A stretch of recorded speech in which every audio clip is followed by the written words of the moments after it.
Welcome back to the Real Housewives of New York Reboot Recap. I believe this is episode 12. But I will admit, this time I have been seeing stuff online, right? On Twitter.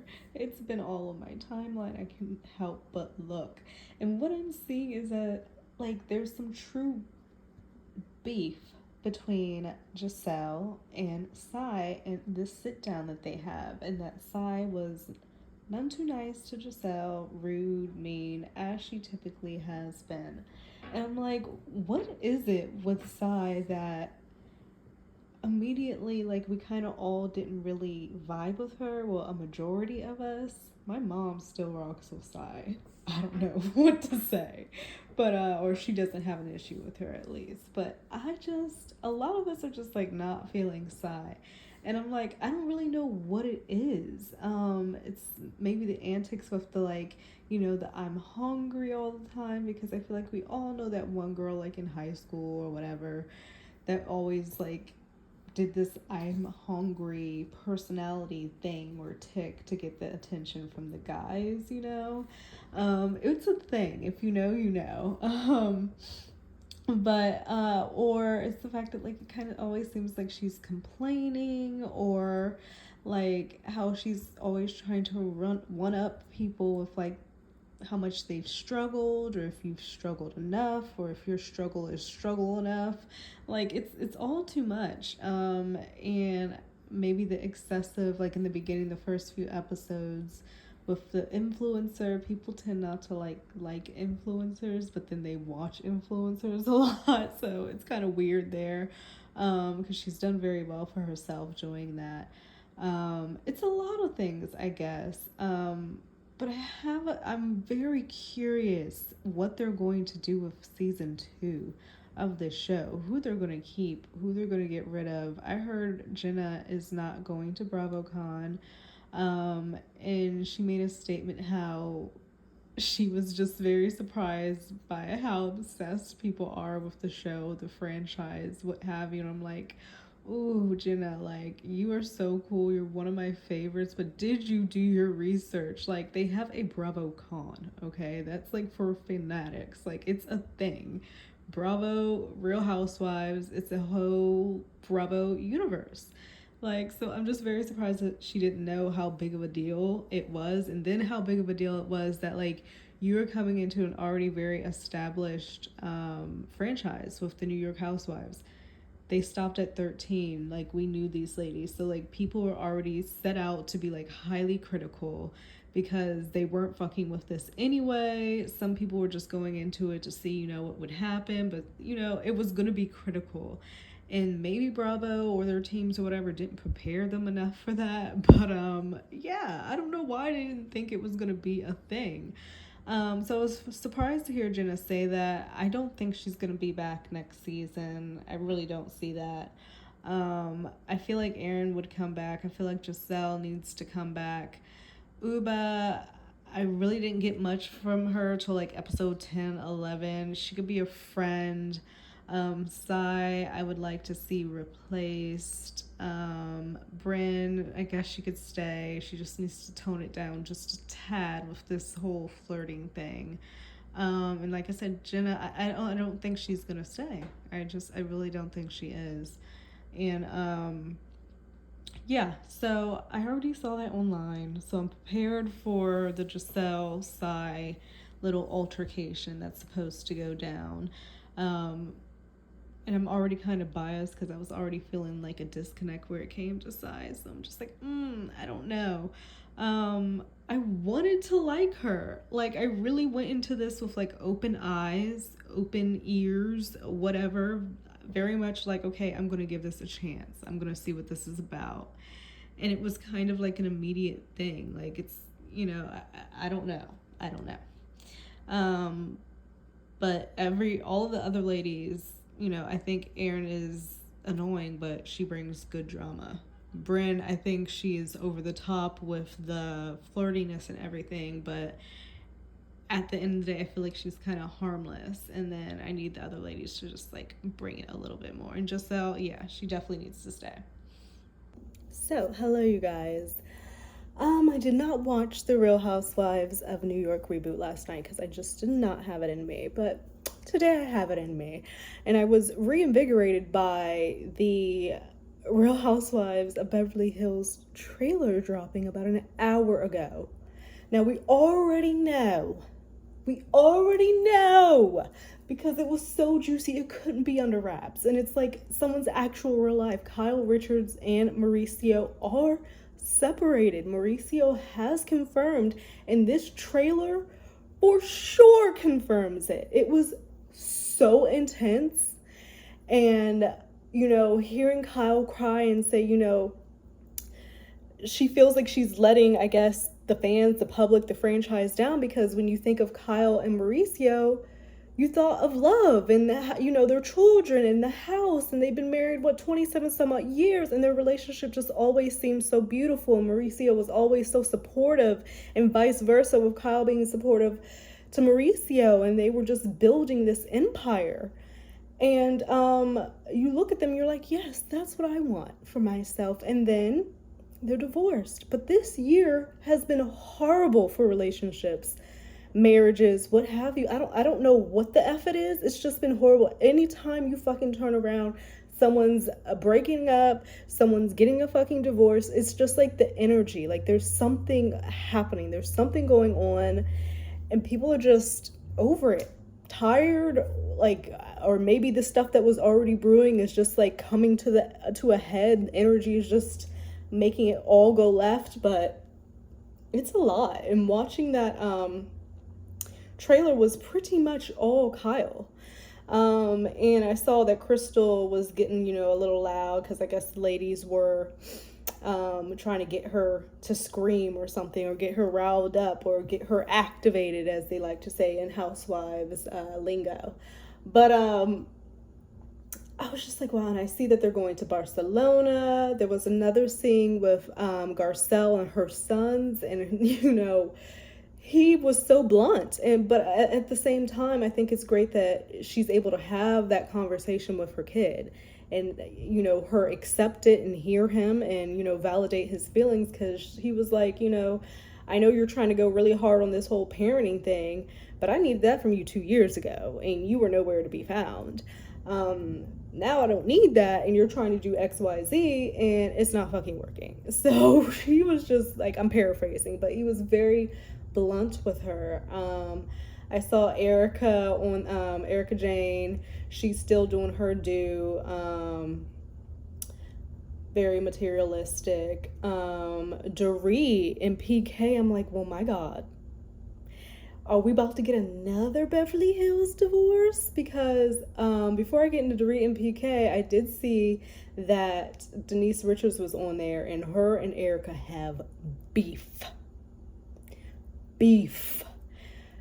Oh my gosh. Goddamn, Erica Jane brought up her, I didn't even know Denise Richards has an OnlyFans, and apparently you can get like a naked bundle on her OnlyFans for $7 to see Denise Richards. And Erica Jane said that in Denise's face, and Denise was so taken aback.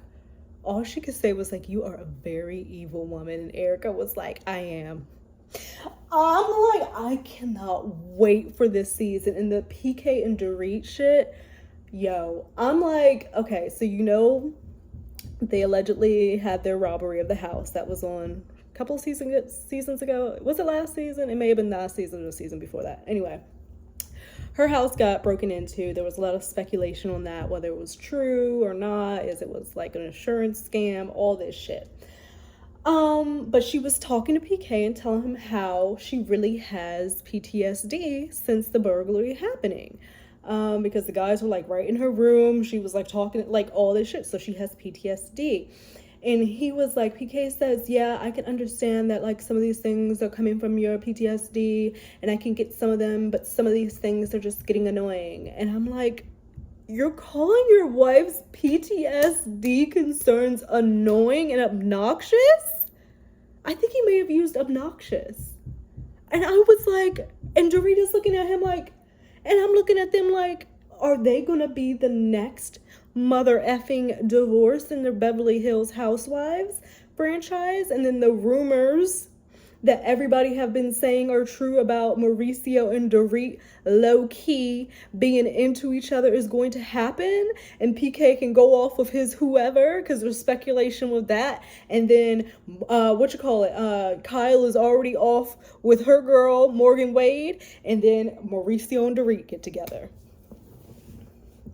It's just playing out too perfect, because why would PK say that to his wife about her PTS being annoying or obnoxious to him, or certain parts of it being obnoxious to him?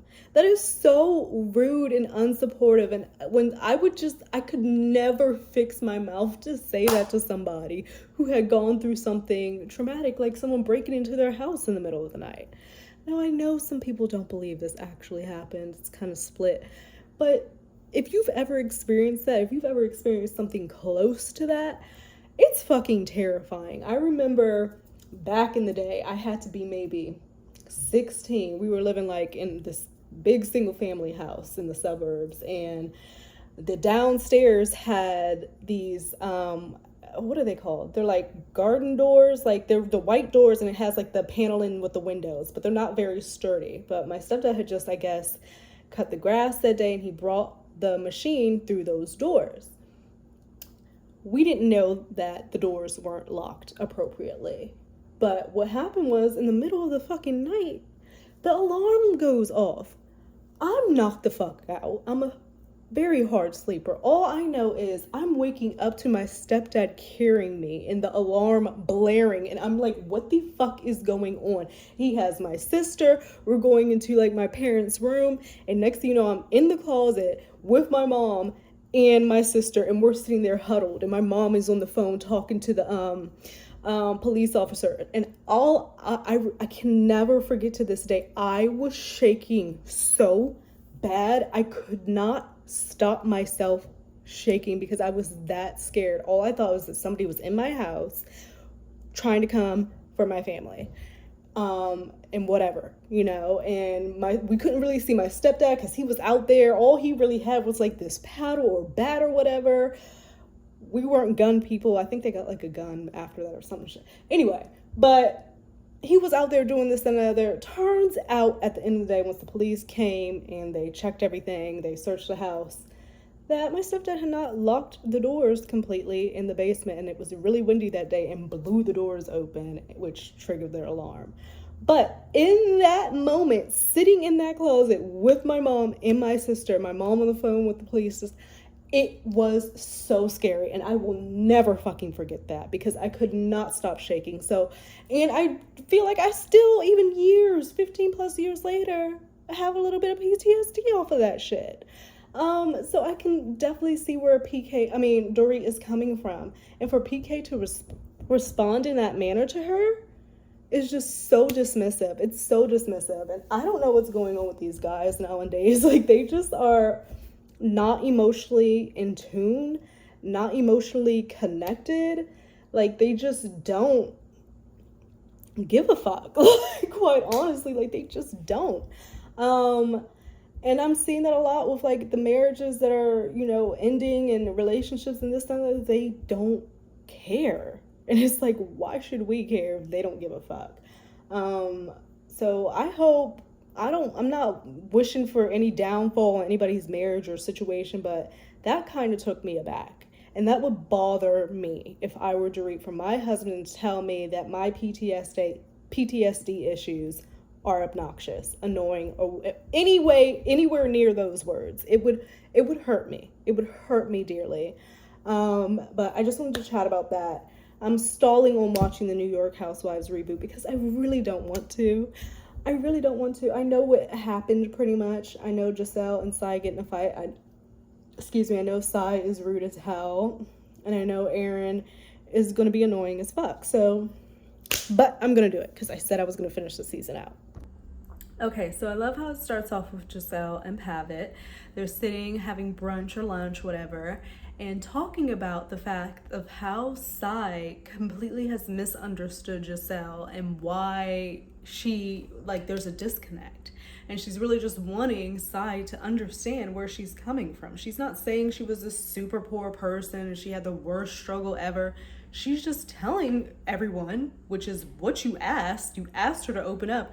She's just telling you how she grew up, what her life was like. And somehow that's not good enough for you. Even though you asked for her to open up, you're like dismissing her whole upbringing because you don't feel that she struggled enough to your perspective or feelings, because you may have struggled and, you know, been in the negative where Giselle may have had $20. Regardless, you're both fucking broke. Broke is broke. And $20 nowadays ain't shit. $20 is like $10. It's just nothing. And I hate how Psy has really tried to make this a contest of who had the harder upbringing. It's like, does that make you more of a New Yorker or something because you had a harder, rougher upbringing? Like, what are they trying to prove with this? That you're a real housewife, a real New Yorker because you struggled? Like, I'm not getting what she's trying to prove. Like, you want to be queen of the struggle? Like, that doesn't make sense to me. So I'm guessing, as we've already seen, so it's not a guess, Giselle's gonna have this conversation with Psy. So we'll see what else happens from here. And I think that Pavitt just listening, he's supportive of his wife Giselle, and it's like, what is wrong with her? What is wrong with her? Because really, what is wrong with her? So I like that how he responded and how he was supportive and didn't try to like further dismiss her, you know what I mean? So I think Giselle and Pavitt are very real as a couple. Like, he's like, I planned a little staycation and dinner for us next week, and you can see instantly Giselle like perk up because it's like they got 2 little kids. I think the mom lives with them. It's a lot going on, and this whole cast seems to be concerned over whether or not Pavitt and Giselle are fucking, and she can go and be like, look, we got a fucking hotel next week and we're gonna fuck everywhere in this goddamn hotel room. Please shut the fuck up. But let's talk about how y'all's relationships are going.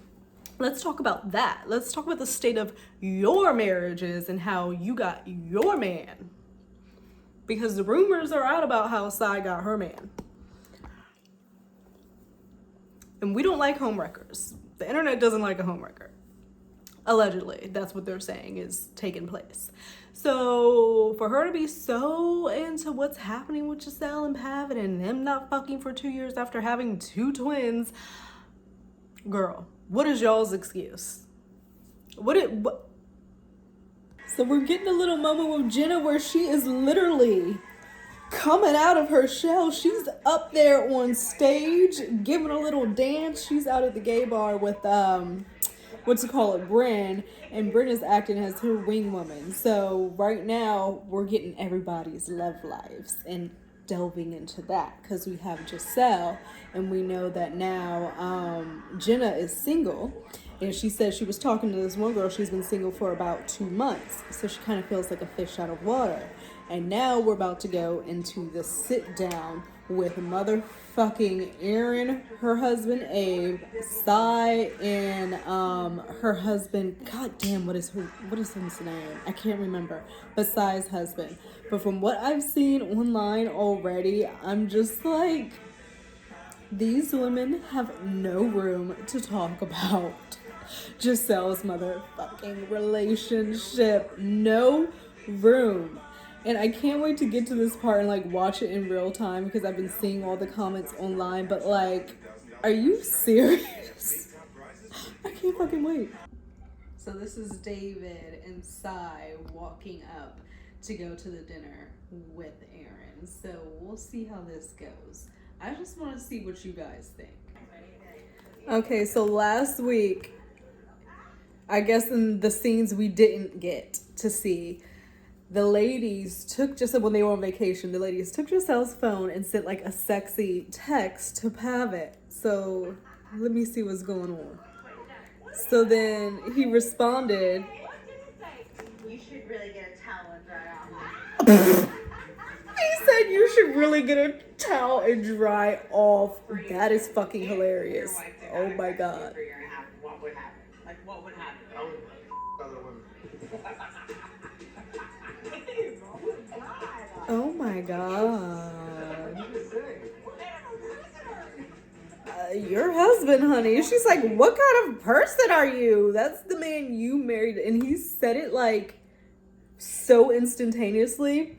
The question was, because they're sitting here having conversations, supposed to be getting to know each other, but having conversation about another couple's sex life. And instantly the question is, well, what would you do if your wife wasn't having sex with you for a year and a half? And instantly Abe, her husband, says, fuck someone else. Without a second thought. Aaron is acting all hee hee ha ha, oh, so funny at the table, but there is no way in hell you don't go home and look at your husband like, I don't care if you're fucking joking or not. There's always a little bit of truth in a fucking joke. So, do we need to be having a conversation? I know when they got home they had a conversation, because there's no way. He said it so fast. In a year and a half, and you're ready to jump shit and hump on somebody else? And this is marriage, supposing to be for better or worse. And that's his first instant thought. Aaron, you please stop talking about Jocel's relationship, because that karma is gonna go right over to you. And maybe that's why they're so obsessed with Jocel's relationship, because they've got shit going on in theirs, because that's ridiculous to say on live TV in front of your wife and another couple. What the fuck? Like, what the fuck? Right now. He's such a little shit. Yeah, he's more than a little shit.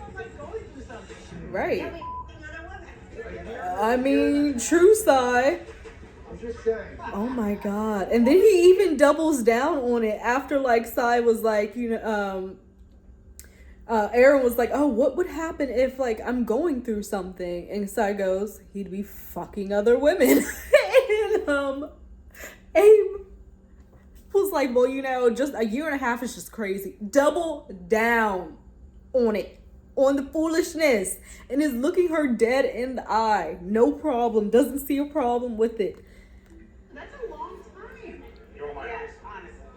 The relationship would probably be over. So David says the relationship will probably be over. At least he's saying he would just fucking leave. And Sai is over here like, ding, ding, ding, ding. Like, oh my god, I won because my husband said if I didn't have sex with him for a year and a half, he would just leave me. Ooh, because I won. At least he wouldn't go fuck other women. Like, both are bad. Because, again, a marriage is for better or worse. So I thought. So, what is the point of all of this? What is the point if you're going to leave because you can't have sex with somebody for a year and a half? This is why people don't want to get fucking married now. This is why everybody is getting broken the fuck up with, and this, that, and other. Because in this exact moment and episode and scene, it just shows you the mindset. One husband said they would fucking leave, and the other one said he would go fuck other women. After a year and a half. A year and a half. So you can't have shit wrong with you. You gotta be on your A game, on top. If not, they gonna go fuck somebody else. It's a sad state of affairs out here in the relationship sector. It just, I don't even know. And the fact that Sai is over here like celebrating that if something were to happen to her, or she weren't able to have sex, or, they were having some issues, or, sometimes shit just happens. You get busy, A year and a half and he's going to leave. I know that sex means a lot to men. I do. It's up there. It's probably like the first top important fucking things they need in a relationship, but I didn't know it was that deep. That you would walk out your marriage that's supposed to be better or worse for not fucking for a year and a half. You're gonna go fuck someone else and or leave. Woo! Oh my god. Ew, sigh. I won. That is so. My husband said the right answer. He didn't say the right answer, sigh. Should say. No, sigh. That is inaccurate. A husband should say, let me think about the circumstances. Like, what's actually happening that we're not having sex for a year and a half? Maybe there's something we need to work on. Maybe we can work through it. Maybe we can go to therapy. Maybe we can go on a retreat. Just fucking leave and fuck somebody else. That means you don't love your wife. And Sai's over here like, he said the right thing. That's what a husband should say.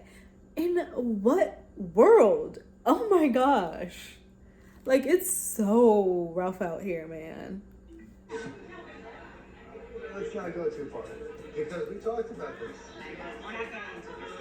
Are we not? Aaron said we're not getting into... Maybe there will be a moment of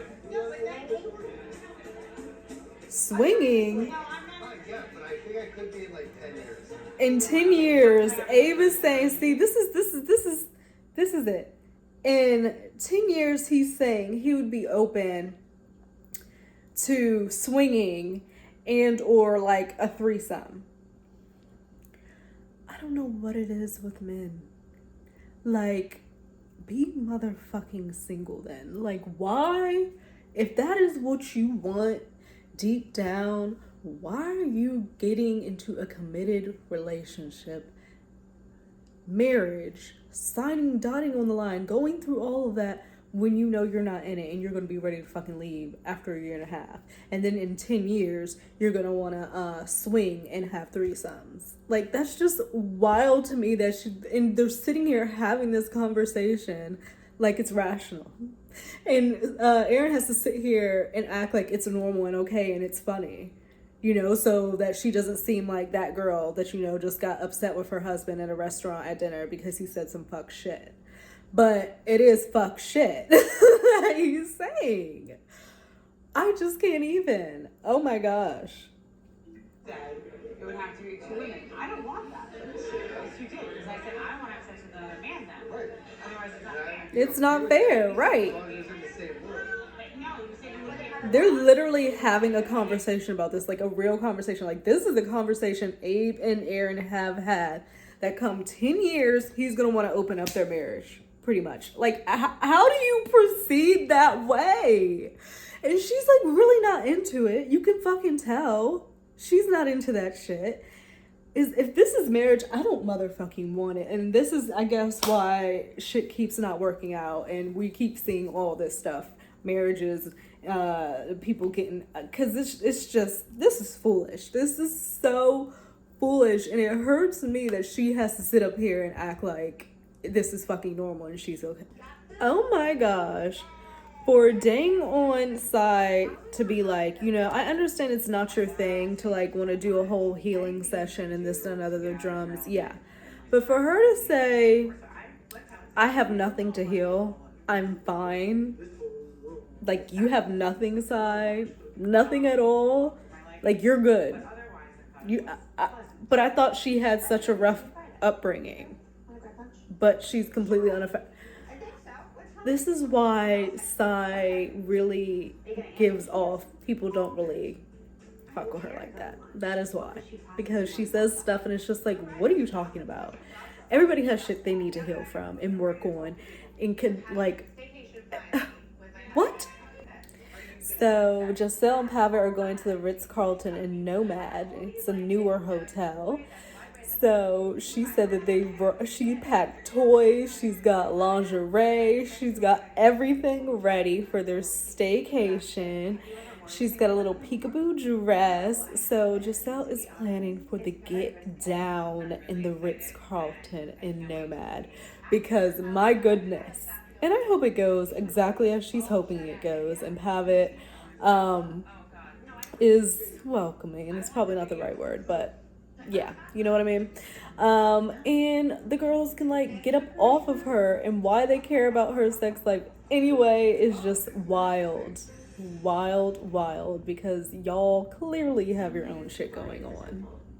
Oh my gosh, watching Giselle try to be sexy with Pavitt is just, it's so cute, but so like cringe. I don't want to watch at the same time because I just feel like it's like their moment and they really need to have a good fucking pound down, like get fucking in it. And Poppy just looks so confused. Giselle's trying on lingerie and showing him. But Poppy is just, like, I don't know how to take some of his joking. Of course, she knows her husband. She knows his, like, personality and everything. So, like, she gets it. And now I'm seeing the clip that's about to come up of Sai and Giselle having a conversation, and I just saw Giselle with tears streaming down her face. So I'm not looking forward to this next bit. I feel like it's gonna piss me off. Okay, so we have Sai showing up to lunch, and it says at the bottom she's 20 minutes late. So keep that in mind. She's late already. But she's going to have the biggest issue with Giselle being 45 minutes late. Yes, she's late. She's keeping you waiting. But what if Giselle had been there on time? Then you would have been keeping her waiting because you were also late, Sai. So I just don't get it with this lady. I really don't. Why is it okay for you to do one thing and it's not okay for somebody else? And you will dig into them for it. Wild. Like, she has the stankest face sitting here waiting for Giselle. I know she wanted it the other way around. Okay, so Giselle arrives 41 minutes late, okay? So she comes in and she's like, oh my God, I'm so sorry, apologetic. Of course, remember, Sai was also 20 minutes late. So Sai is just highly fucking annoyed. And she's like, why did you pick this place? And she wanted to make it more convenient for Sai. I just had to cut that out because I was about to say some not nice stuff about Sai, but essentially Giselle is like, look, I'm sorry I'm late, like the car took 40 extra minutes, you know, New York, it's fucking traffic, things happen. Sai was 20 minutes late herself. And she was like, I wanted to, and Sai's like, well, why did you pick this restaurant? And she's like, I wanted it to be more convenient for you, and I wanted this to be relaxing. Sai's like, well, if you wanted this to be relaxing, why didn't you do it on a weekend? Like, so fucking abrasive, and you could just see Giselle's face like fall, like it's so fucked up. It's just, I just, Sai really, and I saw today, people were talking about it on Twitter. She shared a post on her IG like, oh, looking through my DMs, laughing, because a lot of people are sending her hate. I don't think the hate is necessary. I think that's way too fucking much. Like, please. But apparently people are DMing her, and she's like, haha, laughing. But girl, honestly, you give a fuck. You know that you give a fuck. And the way that you're coming off this season is horrible. And Jenna has even said, or was it Uba? I think it was Uba has said that Bravo hasn't offered them a second season yet. They haven't got that offer yet. I just think Sai, if they do get another season, Sai should not be on there. I just think I'm just not vibing. And I think that Giselle really just wanted to sit her down so that they could hear each other, they could see each other, and she off the bat is just acting like an asshole. And yes, she's late, but you were late too. So it's not like you got there at the exact time you were supposed to fucking get there. Okay, so I can see now I'm just gonna have to leave it on for this sec, because it's just like, even she talks about Giselle not opening up to her, and even when she opens up to her, when Giselle opens up to Sai, it's never enough. She's telling her about how she's not a born-again virgin anymore because her and Pava went and knocked fucking boots in the hotel room in Nomad, and she goes in her confessional and is like, oh, I don't believe they had sex. I just think that they're sick and tired of us asking about it. I think that they or she's just lying. There's no details. She didn't give me any details. Why should she give you details on what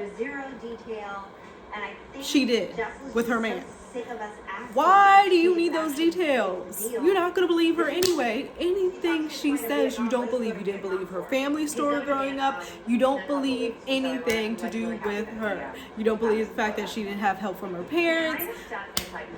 Like, what is it? You have an issue with Giselle. What? Going to Vietnam for Miles? Yeah. Okay, I'd like to do that. So he does this frequently. He does it frequently. So, Sai has an issue because Pava is going to Vietnam for Miles. So, I guess there's a thing where, like, you can collect miles and then you get money back or something like that. Or miles count as money. And so, that is between Pava and Giselle and their marriage. He does it often. Sai says it doesn't make sense for her. It might not make sense for you in your relationship or this, that, and other, but that's not your fucking shit and not your place to fucking tell nobody. Oh my God. I mean, I was living off of savings. I basically was living with him for free, but it was like tough. It felt to me like you thought I was comparing myself to how you grew up. And she wasn't. She was just telling her story, which is what you asked for. Any of your guys' struggles, but I wanted to, I guess, apologize if that's how it came across. Oh my gosh, Yeah, so to be Sai. honest with you, I really don't care. Sai is a bitch. Sai is a bitch. I'm so sorry. Sai is a bitch. Sai is a bitch. No, there is no way Giselle came to her and said, look, I just wanted to tell you that I don't want you thinking that I am at any trying to, you know, make it seem like I've struggled more than you or this, that, and other. I just want you to know where I'm coming from. This is my upbringing, da, da, da, da. Sai looks at her and goes, Giselle, I really don't care. You fucking bitch. Why are you here then? Get the fuck up and leave. Stuff like that is why I can't, because it would have been like, okay, at that point, there's no words after that. Then get the fuck up and leave. If you don't give a fuck, why did you bring your ass down here? Get the fuck up and leave and pay for your check on the way the fuck out. And get the fuck up from my goddamn table. You don't care. You don't care? She's rude. She's very rude, and you have to understand coming into being a housewife, and especially an established franchise already. We know these women already, okay? And we have known them back from the beginning when they were more authentic. Then we've got women who came in, you know, newbies or friend ofs, but they've never come in, I feel like Sai has come in and thinking that she was going to be the star of the show or what, the villain or what have you. But the way she's treating Giselle, like seeing it online and then, you know, seeing it with my eyes and hearing the bullshit is just two different fucking things. I'm so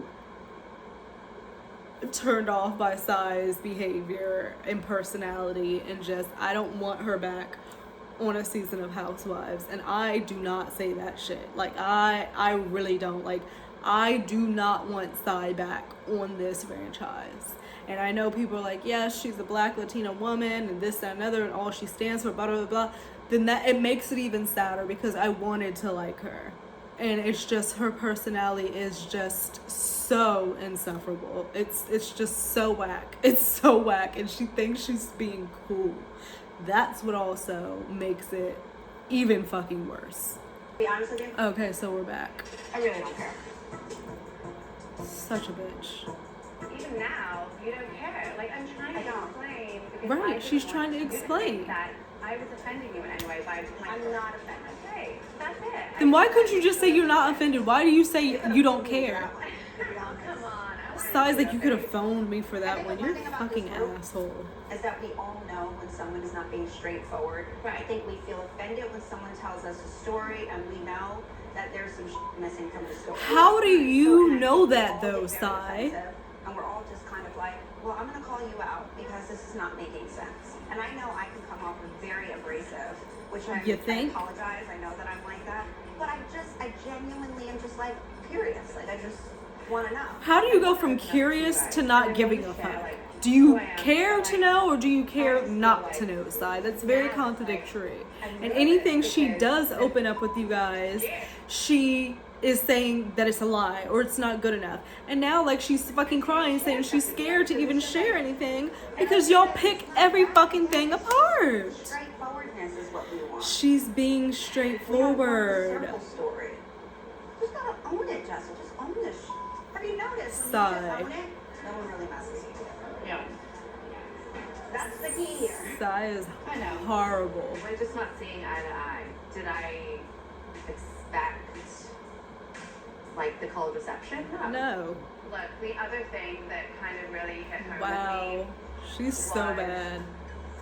when you were telling your story about your mom, it really hit home because I also had like a similar situation, right? And a similar situation. So my mom has two brothers. I lived with one in New York and I worked with the other. The one I was living with. Here she is, okay, opening up right in this moment. I know y'all can hear in the background. In this moment, she is sitting here trying to open up to Sai and tell her and try to relate to her. She started off and saying, you know, when I was, you know, you were talking about your mother, I had like a similar situation. And she starts going to opening up and telling about her life, which is what Sai has been saying she wants to know all this time, and she's curious but doesn't care, but wants to know but doesn't want to know. Sai doesn't know what the fuck she wants. So she's opening up to Sai in this moment. Let's see what Sai does with it. Is she going to be gracious? Is she going to leave it as it is? Take it as more insight of learning about her friend Giselle? No. She's going to make it an issue, I'm sure, because it's never good enough. And that is why the response online right now for Sai on Twitter is horrible. I know she stays on IG and she does all her stuff on IG and she's an IG influencer, but if she were to creep the fuck over to Twitter, she wouldn't be haha laughing about, because it's brutal. And I don't think the hate is good, but a lot of people are calling her out on her shit because it's mean girl behavior, and nobody likes to see that because everybody's dealt with a mean girl and knows how that feels. He was an alcoholic. I blame myself every day because I don't think I helped him. Oh, I'm so sorry. So he passed away. I didn't know that. Yeah, but just to connect the dots, like, it's hard for me to talk about that period of New York, you know? Sorry, don't cry. No, I'm not gonna cry. I don't have to cry. Little dramatic. You just apologize for trying to compare, and then you turn around and you have this story about your uncle. Are y'all And it came out hearing because this? of my mom. What's happening? She was trying to fucking relate to you, Sai. What are you not understanding? So in her face, you're all like, oh, don't cry. Oh, but then in your confession, you're like, what's going on? You're trying to compare yourself to me and da da da da. She's trying to relate to you, honey. That's it. And at every turn, you fucking shut her down. You just don't like her. Just say you just don't like her. Because this is not a good look. They don't need to bring Sai back because it's not the fun, light energy, you know, or whatever energy she thinks that she was trying to bring. It's not bringing that. She's not. It's coming off very mean girl, very cruel, actually, very cruel. Babe, it's apples and oranges with my story. Let's not do this. Let's just please make it stop. Sai, shut the fuck up. Disrespected when I was trying to tell the story. Because you were I talk about myself disrespected. as it is. And I guess that's why. And Giselle is literally, I wish y'all, I'm gonna turn the camera. Giselle is like sitting there fucking crying, tears streaming down her face, and look at how Sai is looking at Giselle. Look at how she's looking at her. It's just, I do go around in circles because, like, I didn't come from a family that's like, can we talk about this shit? And every single time I do that, it's just, it feels like you and Erin just constantly are like vultures. Just Exactly. Exactly. Because the story, Jessel, sometimes I wish you would be more vulnerable. She's sitting here crying with tears streaming down her face. What more do you want? She just tried to relate to you about your mother drinking herself to death and to her uncle who did the same, and how she felt bad because she didn't really help in that situation. How much more fucking vulnerable do you want somebody to be, Sai? I don't understand. I have never seen a housewife like this. I have never even disliked a housewife really like this. Like, I really don't understand what her beef is or issue is. Like, I don't get it. Like, I don't know in the story, where are we? I don't want to talk about my mom again, and I don't want to talk about the reason why that you're only spilling this because of my mom. She's a miserable person. For me to actually open up. She's a miserable person. Like we all know I'm not sentimental. She's so effing miserable. And we're done with you, Sai. We're done with you. You're done. We're done. We're done. We're fucking done. And she gets up and leaves Giselle fucking crying there and to pay the fucking bill. You're a bitch. And just gets up and leaves her there like that. Nothing resolved. You're done, Sai. We are done. I just want to leave. Bye. Don't let the door hit you on the way the fuck out. Bye. I understand the outrage online. I completely understand the outrage. It's outrageous the way she acted in this episode. It's mean girl. It's mean girl, and it's very contradictory. And it's like she just doesn't like Giselle. And I feel like any which way Giselle tries to go, it's a fucking issue. It's always going to be an issue. It's not good enough. At this point, like, I'm just so over. I'm over Sai. I'm so over Sai. It would be like happy-go-lucky. The energy would be so much lighter without her there. I don't know what they're going to do. I don't know, and that is why Bravo has not offered them a second season, allegedly, because this is just wild, and not wild in a good way. So that is episode 12, y'all. We got through it. It is Tuesday, not Monday, but we got through it. I am a day late, so I hope you guys enjoyed it. For those of you who watch and enjoy these little recaps, episode 13 is coming up, and we'll see how it goes from there, but I'm completely done with Sai. Done.